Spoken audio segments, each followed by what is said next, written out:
नमस्कार मित्रांनो, आपलं उड्डाण चॅनलवर मनपूर्वक स्वागत आहे. आज आपण जाणून घेणार आहोत एक महत्त्वाची आणि चर्चेत असलेली गोष्ट, लाडकी बहीण योजना. महाराष्ट्रात महायुतीचं सरकार उभं राहिलं, तेही लाडक्या बहिणीच्या भरभरून मिळालेल्या आशीर्वादामुळे. असंच सरकार वारंवार सांगतंय. आणि आज या लाडक्या बहीण योजनेवरून विधानसभेमध्ये जबरदस्त जुगलबंदी पाहायला मिळाली आहे. जयंत पाटील विरुद्ध शंभूराज देसाई. तर चला या संपूर्ण घडामोडीबद्दल जाणून घेऊया.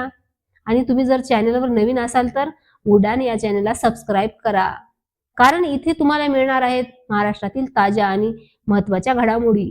विधानसभा निवडणुकीमध्ये स्वतःचा करिश्मा दाखवणारी ही लाडकी बहीण योजना अजूनही राज्यात सर्वाधिक चर्चेचा विषय ठरली आहे.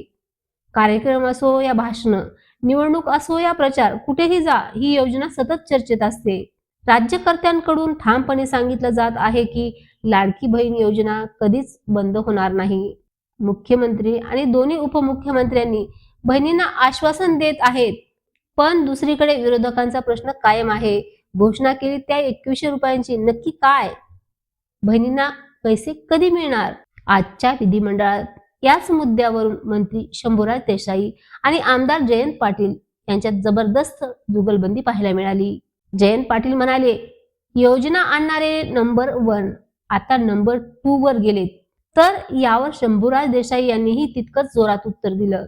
आणि दोघांमधील संवादामुळे सभागृहात काही क्षण गमतीदार वातावरण तयार झालं.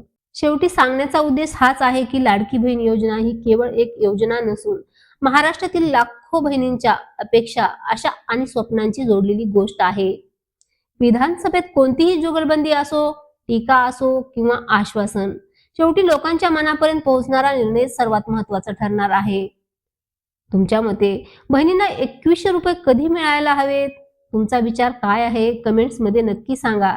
आणि हो, हा व्हिडिओ आवडला असेल तर लाईक करा, शेअर करा आणि उडान चॅनलला सबस्क्राईब करायला विसरू नका.